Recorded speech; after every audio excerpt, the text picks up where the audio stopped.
Là, ça y est, le cours commence à être enregistré. Donc, là, tout le monde suit pour... alors, par conséquent, le son est médiocre, oui, c'est sûr. On va avoir un faible débit. Donc, si vous avez des mauvais débits chez vous, c'est sûr que ça va pas être super actif. Il faut se faire, il faut se faire. Mais avec peut-être un débit serré, avec un son saisi un petit peu, normalement, ça devrait fonctionner à peu près.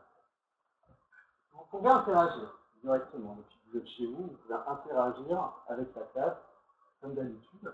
Comment on fait en fait? Vous avez juste à lever la main.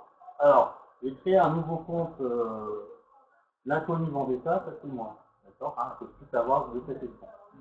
Donc, si je lève la main, tac, je clique dessus. Et là, vous allez avoir différents onglets. Levez la main, c'est si vous voulez poser une question. D'accord?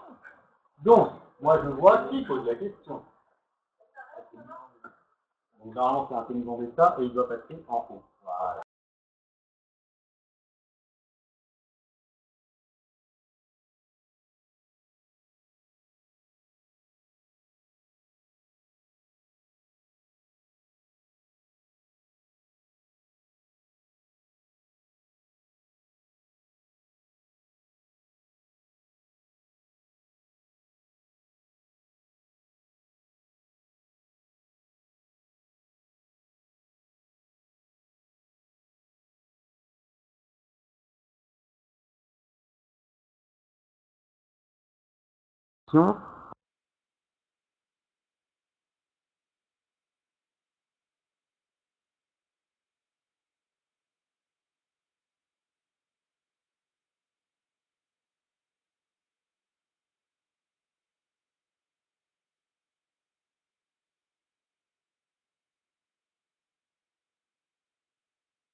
Est-ce que vous nous entendez?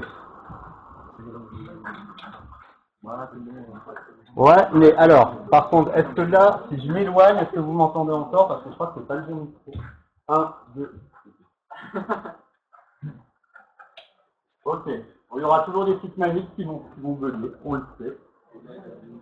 Écoutez, on fait avec les moyens du bord. Et ça devrait fonctionner. Alors.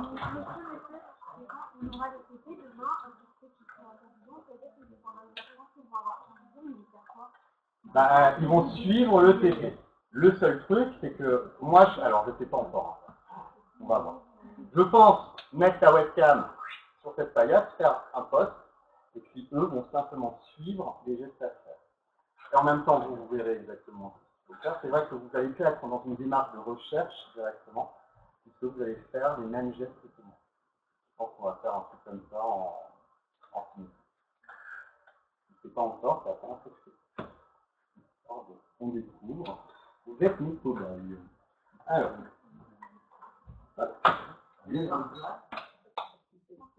Est-ce que la caméra est pas hein? Si, moi je vois tout, il n'y a pas de souci. Alors, on en était resté où?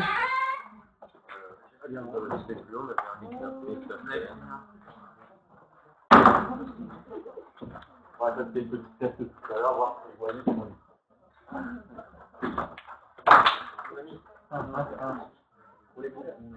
Donc demain, on a cours à 15h ou 16h30. 16h30, Margot. En physique. En SVT, je ne sais pas ce qu'elle fait.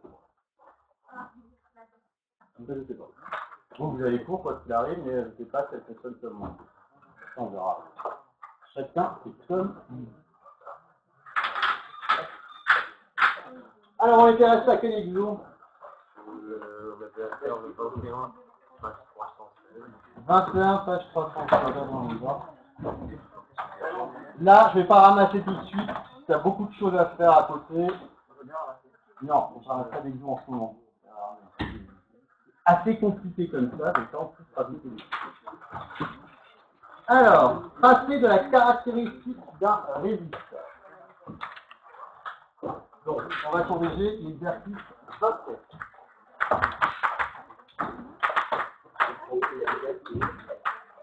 De la page 316.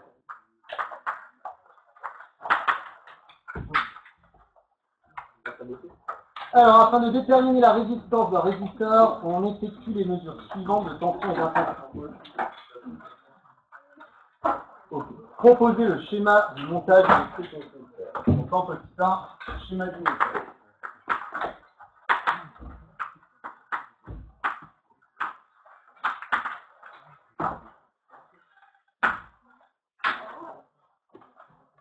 C'est tout. On va faire une boucle, on met un générateur. Allez, un générateur. Ensuite, j'ai mis un ampèremètre. Comme et A. Voilà. Ensuite, j'ai mis un résisteur. Un résisteur. Pardon. Et j'ai branché en série un voltmètre. Ah non, en dérivation. Ouais. En dérivation, et il se permet avec D comme. Bon, ouais, c'est ce qu'il fallait faire. Et pareil, là, vous avez D. Alors, est-ce que vous voyez bien ceux qui sont chez eux?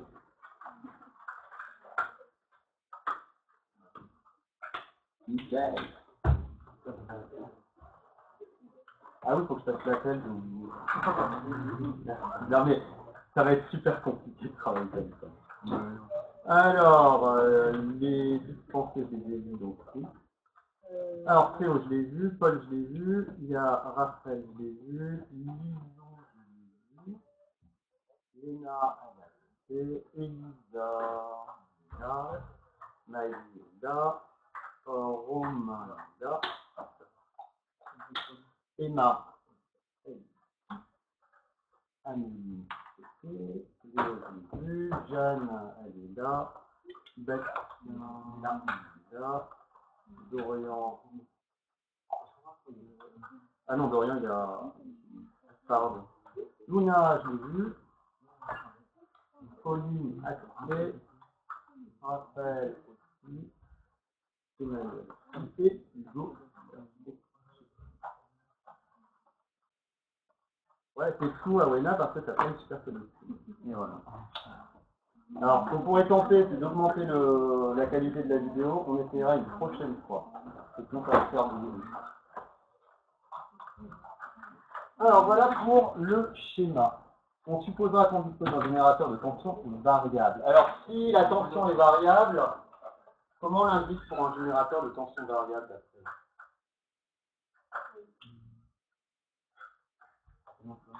Là, le générateur, c'est un générateur continu qui délivre une tension bien spécifique. Pour dire qu'il est variable, en fait, il sera inversé par une flèche.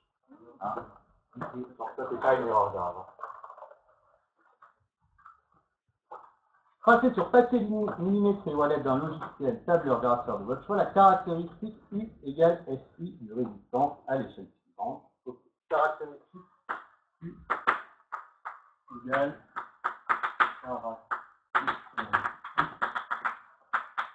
U comme une fonction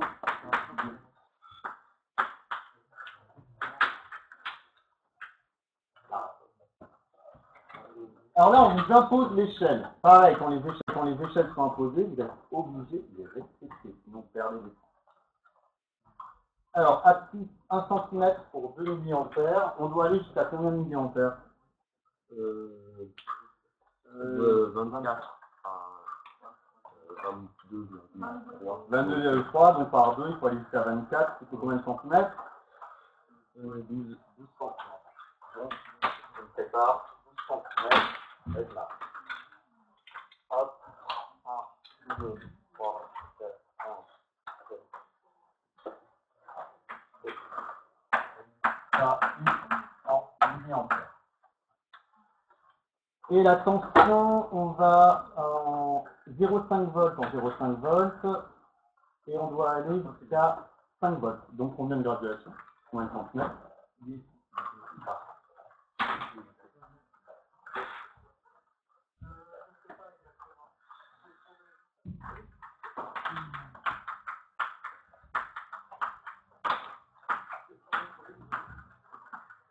Ça c'est 10 en volts. On a 0,5. 1, 2, 3, 4, 5. Et là, c'est les graduations.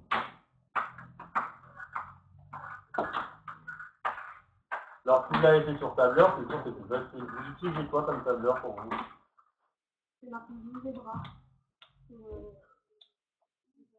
C'est trop dur, hein, Moi, j'ai ou à l'aide du logiciel tableur grapheur de votre choix. GeoGebra, franchement, c'est pas les utiliser, ils utilisent pas. C'est une maths. Utilisez Excel, hein. Excel ou Office. C'est vraiment. Ne compliquez pas la vie avec des logiciels qui sont pas très utiles.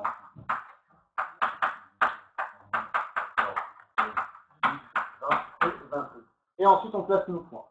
Donc, l'heure 0,0. Ensuite, on a 0,67, 3, 0,67, 3, là. Un point. 5,7, 1, 27. 5,7, 1, 27. 9, 1, 2, 0, 3. 2, 0, 3. Allez, c'est là. Hop. 12, 3, 2, 73. 12, 3, 2, 73.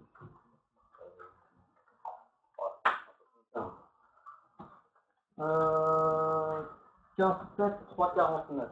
15, 7, 3, 49. 3, 49, bah c'est 3, 5. 19, 4, 21. 19, 4, 21. Et enfin, 22,3, 4, 22,3. On a 20. 3, c'est combien? 4,94. Donc, qu'est-ce qu'on constate? C'est pas comme ça? C'est une droite qui passe par l'origine. C'est une droite qui passe par l'origine, c'est-à-dire une droite. Ah non! Linéaire. Vous avez ça à retenir, hein, ne confondez pas. Elles sont reliées tous les points entre eux. Non! Le plus qu'on peut? Non! Non, Oubliez ce que vous dites les profs de maths, d'accord? En physique, on ne relie jamais les points. On trouve la droite qui passe à peu près par tous les points. Donc, on est là. Montrez la deuxième partie du tableau, elle est ici. Ah non, comment ça, elle est ici? Ta connexion est là qui est ici. Non, mais c'est bon.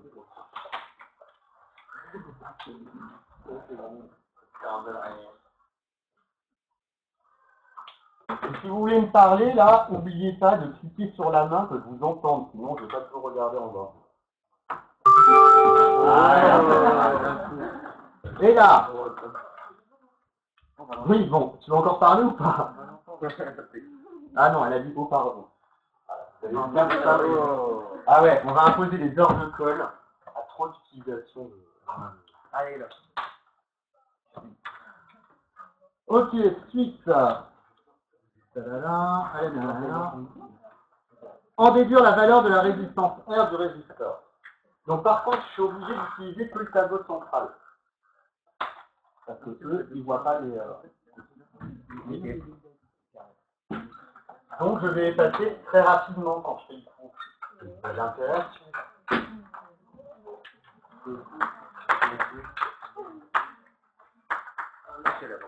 Alors, trouvez la valeur de R. Est-ce que c'est normal que pour un résistor, on obtienne une droite linéaire? Ben oui, oui. Alors pourquoi? Parce que faut que l'intensité soit constante. Ah non, sûrement pas constante, tu vois bien. Parce que la résistance est proportionnelle à l'intensité et à la tension. C'est mal dit. C'est pas vrai, ce que Et dans la loi d'Ohm, c'est à l'intensité soit proportionnelle à la tension. Voilà. Vous savez que la tension qui s'applique aux bornes d'un résistor, elle suit la loi d'Ohm. Et la loi d'Ohm, elle dit quoi? La tension aux bornes d'un résistor suit la loi d'Ohm. C'est-à-dire que la tension I est égale à R fois I. D'accord? Qu'est-ce que ça veut dire ça? C'est simplement que U est proportionnel à I. Et que le coefficient de proportionnalité, c'est quoi? Très bien, c'est R. Donc, comment vous allez pouvoir déterminer graphiquement cette valeur de R? Comment vous lisez sur une droite linéaire le coefficient de proportionnalité? On prend un point où deux nombres entiers, où on a un nombre entier en matrice et en ordonnée. Ouais, mais qu'est-ce que vous mesurez du point de vue mathématique? Le coefficient de proportionnalité. Alors, d'accord, ça c'est ce que vous disiez au collège, le coefficient de proportionnalité. Le coefficient de proportionnalité, comment vous l'appelez dans une droite linéaire? Ça correspond à quoi? Ah non, x et y, c'est les coordonnées des points. C'est quoi l'équation d'une droite linéaire en maths? Ah non, pas f de x égale x. Ça, c'est un cas particulier. Hein? Non, f de x égale x, c'est une particulière. Ax plus b, c'est affine. AI. Exactement. Une équation, une droite linéaire, y est égal à a fois i. D'accord? En maths, une fonction linéaire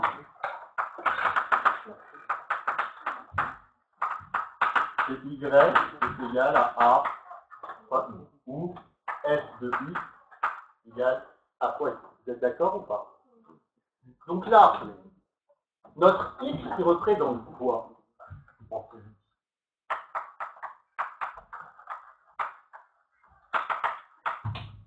X c'est quoi et f de x c'est quoi? Y.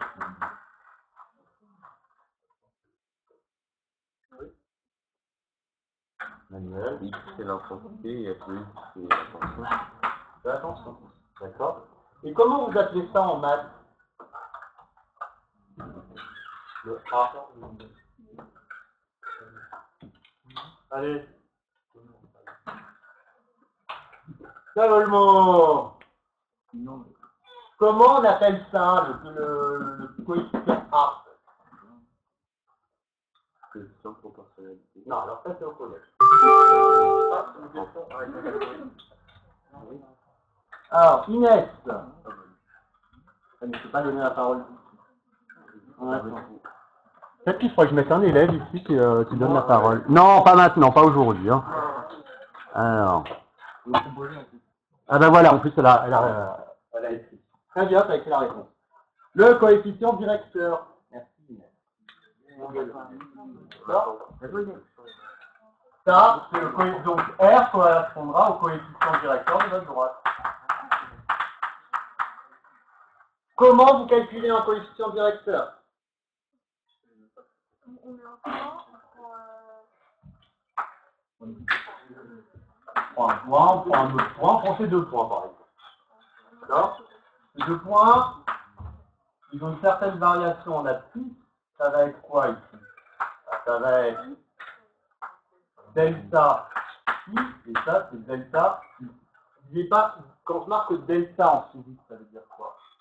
Une différence entre, Une différence entre 2 quantités. Par exemple, je marque delta T, c'est T2 moins T1. C'est un espace-temps. Une durée. Si je marque delta X, c'est X2 moins X1, etc., etc. Donc là, si je marque delta U, ça va être une tension moins l'autre, et delta I, une intensité moins une autre. D'accord? Alors, ce qu'on fait en général en physique, on va plutôt faire ce qu'on appelle une régression linéaire. J'en ai déjà fait faire. C'est-à-dire avec la calculette, etc. Vous rentrez les valeurs de la liste 1 pour les dates. Dans la liste 2, vous mettez les valeurs des ordonnées. D'accord? Et après, vous faites la régression linéaire qui est associée. Et ça vous donne en fait l'équation de la droite. Donc ça, c'est des choses qui pourraient vous passer. Donc au final, nous, on va calculer. Alors comment je vais calculer, moi? Avec les mesures qu'on a. On va avoir R, ça va être delta U sur delta I. Alors ce que je vous conseille de faire, c'est toujours de prendre les mesures les plus extrêmes. D'accord? Donc là, on a 0, jusqu'à la dernière mesure. On va se passer dans ce triangle. Que vaut delta U? Ça va être 4,94. Donc on va avoir 4,94 moins 0. Et delta I vaut 22,3. Pourquoi c'est faux de poser celui-là? On ne peut pas diviser par 0. Je divise pas par 0 là. Je divise par quelque chose. 22,3 moins 0, ça fait 22,3. Que c'est en milliampères? Très bien. C'est en milliampères. Et le calcul doit se faire en ampères. Comment on passe de milliampères en ampères? Moins 600. D'accord? Et ça vous permet, donc là on prend la calculette pour 1000.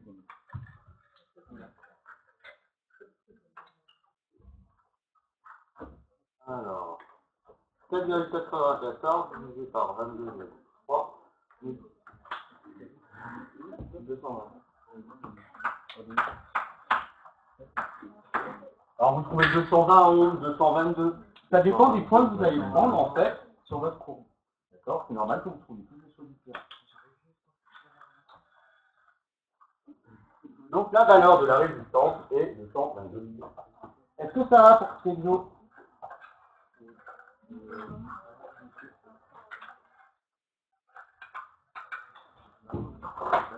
Et là, baisse ta main. Alors, si tu n'as pas compris, pose-moi une question. Alors pareil, si vous dites, quand vous êtes chez vous, que vous tapez, j'ai pas trop compris, je veux bien vous expliquer, mais il faut me dire quel point. Je vous expliquer parce que je ne sais pas trouver. Donc, non. Parce que, regarde, j'ai pris ce point et le point origine. Donc, delta U, c'est la valeur qui est là, delta U, c'est la valeur qui est là, 4,94, moins le premier point, 0. C'est pareil pour l'intensité, 22,3, moins 0. Si on prend 2 points, c'est pour améliorer la précision ou alors, normalement, après, ça nous ferait plus, ça fait des régressions linéaires. Mais c'est vrai que si je prends le début et la fin, pour améliorer, c'est pour minimiser l'erreur. Parce que tu prends justement les points les plus écartés à chaque fois. De façon à minimiser ton erreur. Tu minimises ton interprétation. Ce n'est pas tout à fait vrai, puisque de toute façon, par la suite, vous ne faites que des régressions linéaires. Vous rentrez toutes les valeurs dans votre calculatrice, vous tapez sur Régime et hop, vous aurez tout de suite la valeur de régression linéaire. Une question qui n'a rien à voir avec plus, ça va. Ça n'a rien à voir. Nickel. le calcul 4,94 à gauche du tableau. 4,94. 4,80 delta U, c'est 4,94 moins 0. Pourquoi? C'est exactement ce qu'on avait expliqué. C'est la valeur de la tension du plus haut point, c'est 4,94, que se trouve dans le tableau, moins la valeur de la première tension, qui était à 0 volts. D'accord? Et puis pareil pour le dénominateur, la valeur de la grande intensité, 22,3 mA, moins la valeur de la première intensité, qui est 0 mA. De quoi? Oui.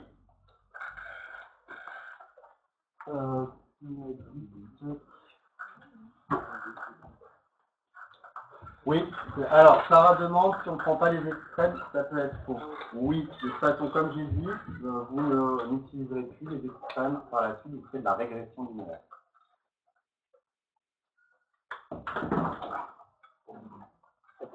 Alors, exercice 27.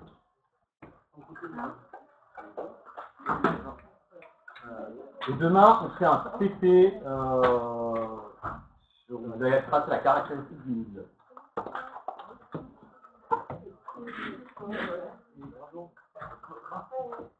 Vous me dites quand je peux effacer.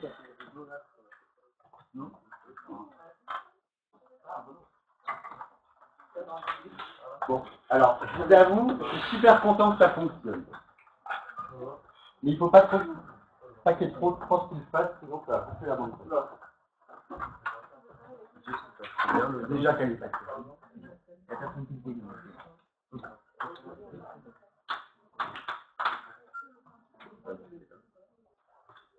C'est bon, je peux effacer? Ah, il y a un bug vidéo.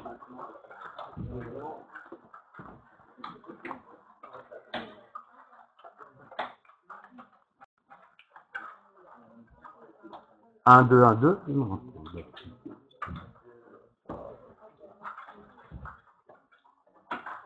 Monsieur? Ah, attends, c'est moi qui ai craché l'ordi. Ah, alors, cet ordi a craché. C'est pas très bien.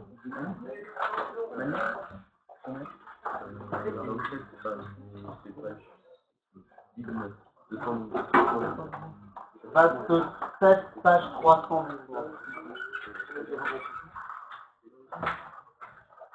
Enfin, en fait, il ne faut pas que l'écran se mette en veille, sinon ça donne le truc.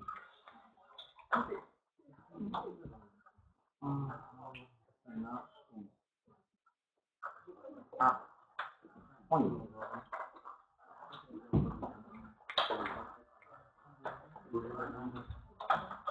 C'est bon, j'efface.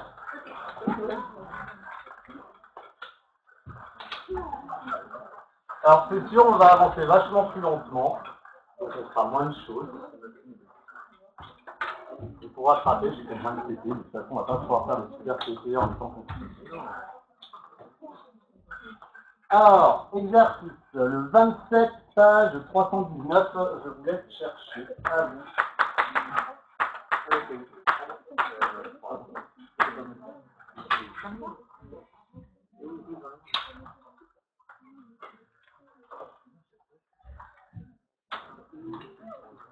Faut que j'écrive plus gros hein, pour quand c'est en rouge parce que vous voyez rien.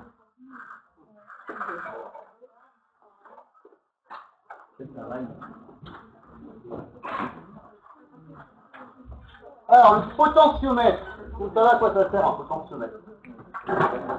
À calculer la potence. Allez. Où est-ce que vous trouvez des potentiomètres?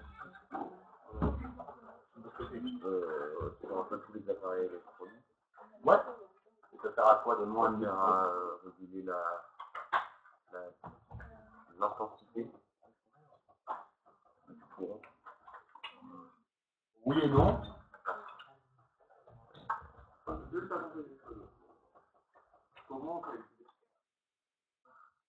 C'est le but de l'exercice et là, quand il est fâché, il me le demande.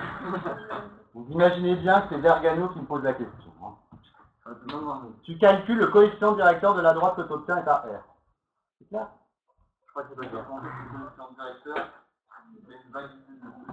Et là, tu vas aller voir Madame Agostini, tu vas lui poser la question. Elle ne répond pas. Si, ça va te répondre.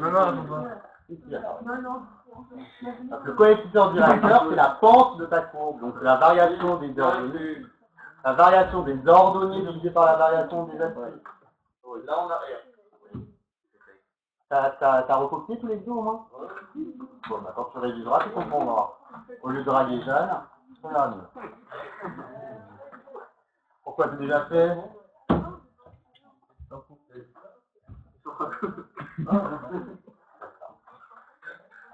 Donc, un potentiomètre, par exemple, c'est quand vous avez un bouton à tourner.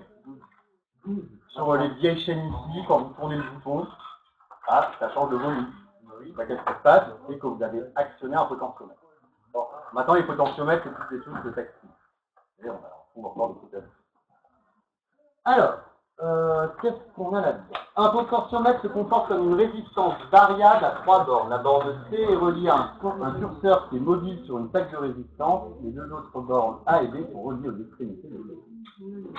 Donc, c'est mal, oui, carré.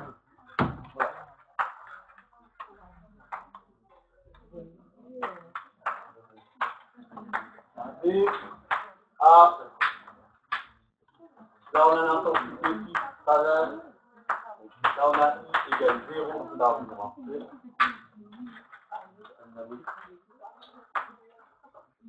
ça c'est le curseur mobile. Donc je refais simplement le schéma. Alors comment on peut modéliser le truc? On vous donne la modélisation. C'est tout bêtement par deux résistances qui sont en série. On va appeler R1 et R2. Le point C le point B et le point A. Et on se retrouve avec nos intensités les mêmes grand I et égale 0 à 50. On supposera que en passant par C et I. Donc en fait, dans le cadre, dans la branche, passe par le point C, l'intensité est I. Ça, faut comprendre. Estimer la tension UCA. Donc ça c'est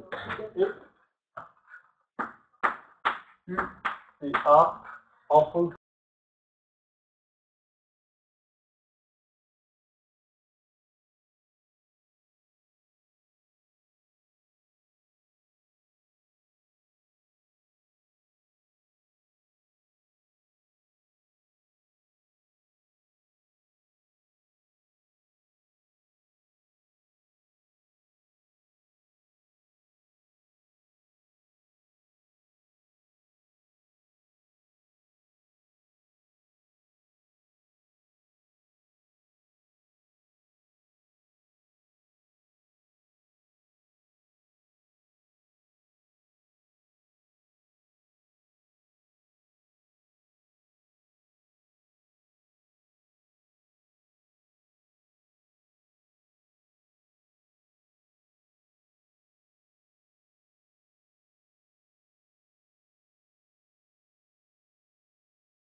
Est-ce que vous m'entendez?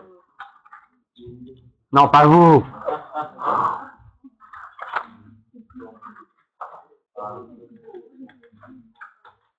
Ah, et c'est bon, c'est reparti.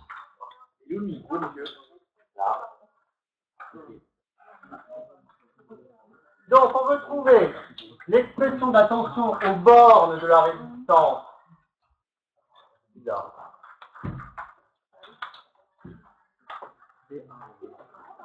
Ouais, parce que je me suis trompé, là c'est 2, et là c'est 1. Alors, qu'est-ce que vous faites? Bon, quelqu'un d'autre, toujours même chose. Alors, c'est pas des valeurs, justement, on veut une expression littérale. Ça va aller? Alors, vous trouvez le curseur mobile? Non, La question estimée UCA, c'est en fonction de l'intensité I et de la résistance R1. En fait, trop long. Ok. Donc, comment vous rédigez?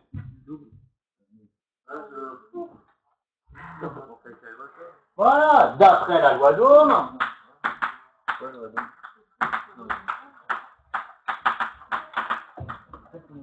Alors, la tension qui s'applique sur la résistance R1, c'est celle-là.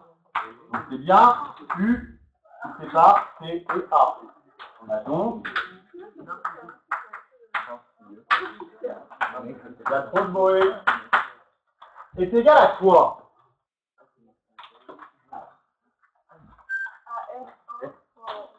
R1 fois... Alors, attention. Qu'est-ce qu'il faudrait écrire en toute rigueur? Quelle est l'intensité qui traverse la résistance R1? 0 parce que... Non, pas d'accord. BA, c'est pas une intensité. Elles sont où les intensités? Il y a combien d'intensités pour le pays? 2. Grand I et petit I. Petit I valant 0. Mais si vous ne saviez pas que petit I valait 0, quelle est l'intensité qui traverse la résistance R1?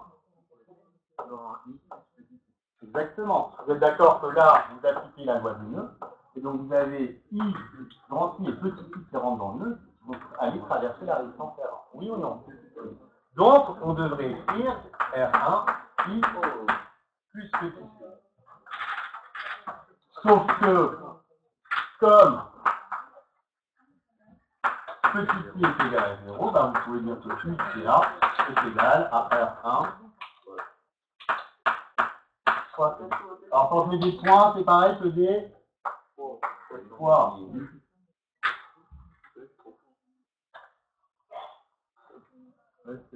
Ensuite, on déduit exprimer la tension UBA en fonction de I et R. Je vois trop les deux pièces que vous avez fait. Celle-là? Non, c'est pas gauche. Là? Ouais. Ça, c'est la celle d'intensité. Traverse la branche. Alors en 2, il vous demande d'exprimer UBA comme une fonction de R où R, toute la résistance.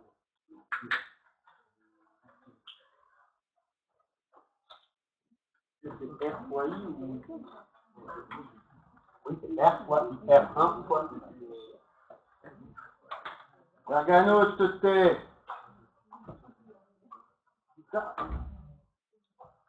Oui, je vais mettre devant. Moi, je vais mettre devant à faire bien de... Moi, je vais parler avec les gens. Bon, moi, je ne m'en mets pas. Donc, comment je peux écrire UBA en fonction de R et de I? Quel schéma je vais utiliser? Gauche ou droite? Exactement. Parce que là, en fait, ça c'est ma tension UBA. Alors, là, il ne faut pas avoir, ça comme ça. Donc, pareil, d'après la loi de Ohm.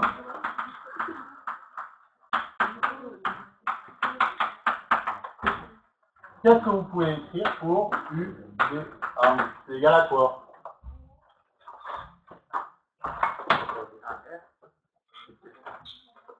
R tout court? R fois Alors là, non. Toute la flèche, elle traverse la résistance I, mais qu'à l'intérieur de la résistance. Donc l'intensité qui pénètre dans la résistance en entier, c'est grand. Oui ou non? Donc là, on a bien UBA égale grand R. Voilà.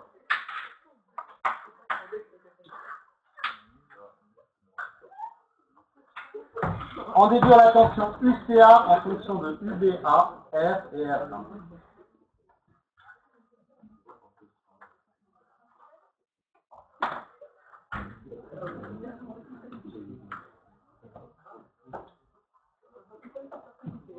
J'efface la première partie droite du tableau.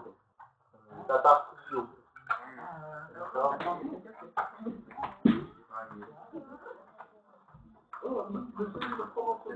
Non. Tu n'auras qu'à regarder la chaîne YouTube après. Alors, 3, on déduire la tension UCA en fonction de. Donc, on veut UCA qui s'exprime comme une fonction de quoi? De UBA, R et R1.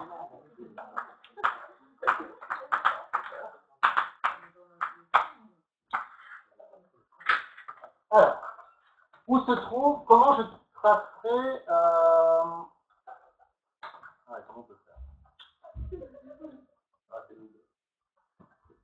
Ça, j'accepte pas. Donc, prochaine fois, c'est dehors. D'accord? Alors, comment vous allez écrire ça? Donc, on a ici.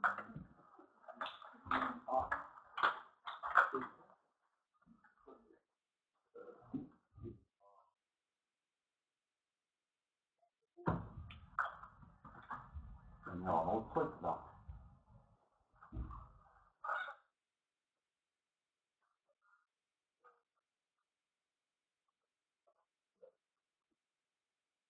Alors, moi, c'est du...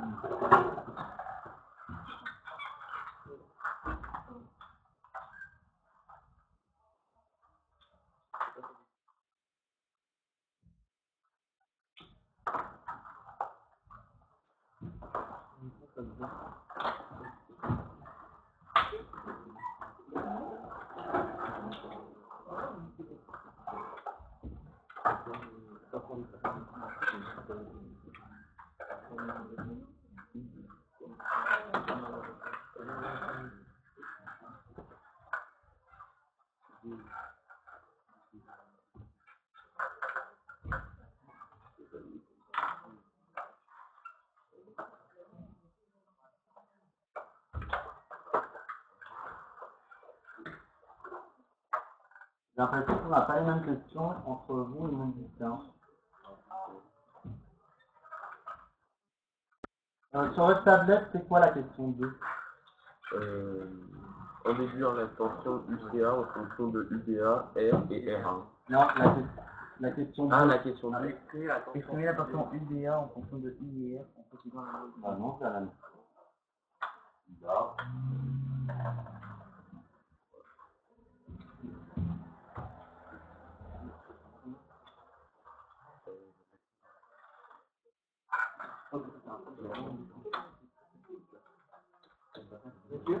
Oui. Curseur mobile. Hein? Ouais, et curseur mobile en ligne. Oui, curseur mobile. On a la même question.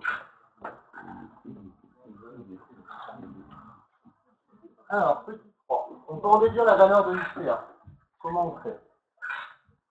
On dit que UBA, ça va être égal à quoi? UBA, ça va être UBC plus UCA. Est-ce que vous êtes d'accord avec ça? Donc, la tension en entier ici, c'est la tension de la résistance R2 plus la tension de la résistance R1. Comment on peut écrire ça? Ben, ce qu'on peut dire, c'est que UBA, ça on l'a montré, c'est grand R fois I. UBC, vous pourriez dire que c'est quoi UBC au final? Grand R moins R1 fois I. Compliqué, il y a plus simple.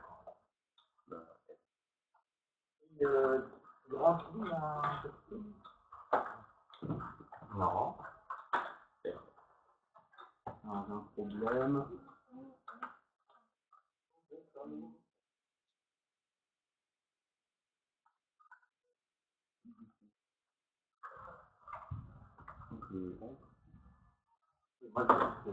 Donc UBC, je pourrais mettre quoi?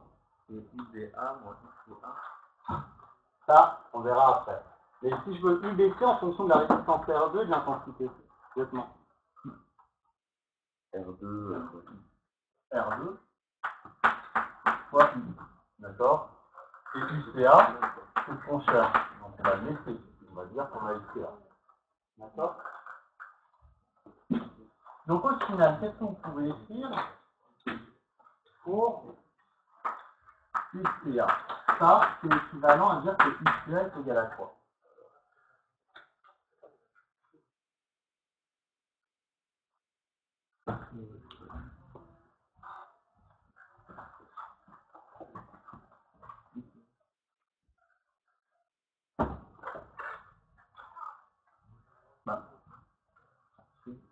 Ouais. 1 fois 8. Non. Par rapport à cette équation, comment tu isoles UCA? Quelqu'un d'autre. Là, ah non, sûrement pas. Ouais. Le UCA, il est ici. Donc, il faut faire passer le R2I de l'autre côté. Donc, c'est comme si j'avais RI moins R2. Oui ou non? Oui.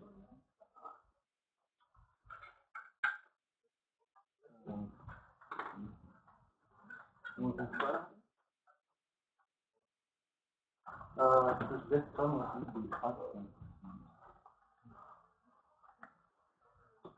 eh ouais, j'ai fait une bêtise. Est-ce qu'il fallait que je transforme UBA? Non. Non. Non, puisqu'on le demandait, donc là je le garde. Donc on va simplement dire que c'est UBA moins R2. Voilà ce qu'on va dire.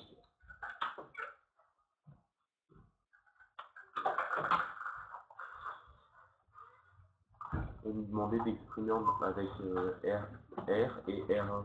Ouais, c'est pour ça que ça me... Moi j'ai autre chose, j'ai UCA égale UBA moins entre parenthèses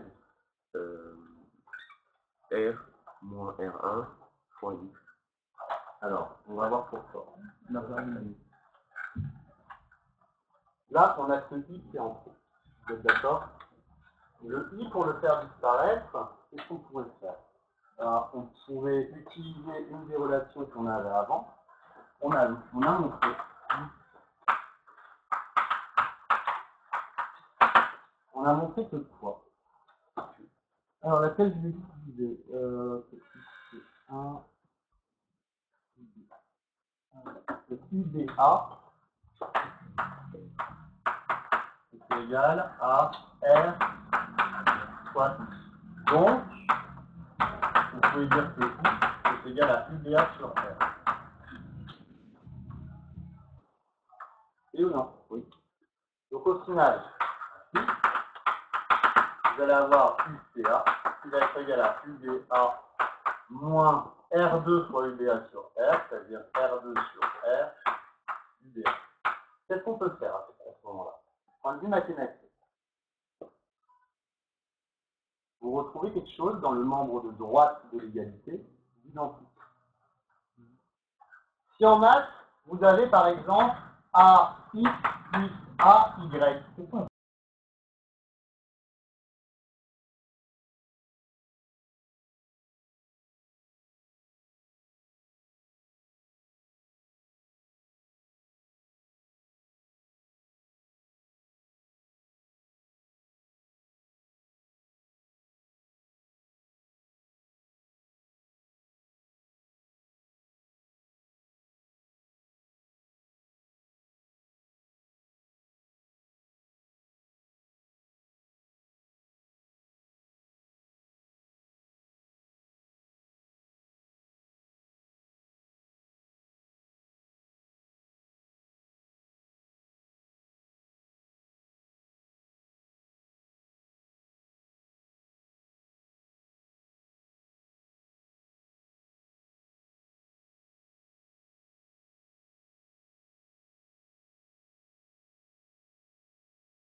Mais une ramène qui est connecter la caméra.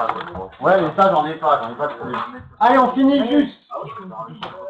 Même facteur, ça va nous faire UBA, facteur de R moins R2 sur R. D'accord? Et en fait, R moins R2, qu'est-ce que c'est au final? C'est R. Non, c'est R. Alors, tout à fait. C'est BA.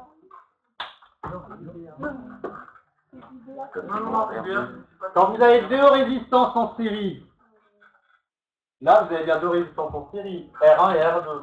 R1 plus R2 est égal à quoi? Non, R est égal à R1 plus R2. Et donc au final, quand je fais R moins R2, je me retrouve avec R. non. R1. UDA, R1 sur R. Voilà le résultat que vous voulez. Allez hop, allez, je vous donne rien à faire. Je vous enverrai sûrement un quiz demain, un quiz en école. Salut les jeunes. Voilà, R1 divisé par R. Ça sert bien à réguler la fréquence pour regarder. Non. Vous avez vu ça dans une Tu l'avais dit Manu, c'était pas ça. Et c'est rien du Bon, ceux qui sont en ligne. Ils nous voient là. Ah ouais, nous voyons. Vas-y, ciao les beaux gosses. Ciao. Merci d'avoir écouté notre magnifique cours. Dehors. On se revoit la semaine prochaine. Je vous aime les gars. Et abonnez-vous à notre chaîne YouTube. Hein. Je vais placer le film, donc dès que je la lance, la vidéo, après, j'envoie le lien sur le mail de la classe. T'as quoi monsieur? J'arrête. Bastien, on a l'air de fou là. Ah non, c'est pas là. C'est ici qu'il faut arrêter l'enregistrement.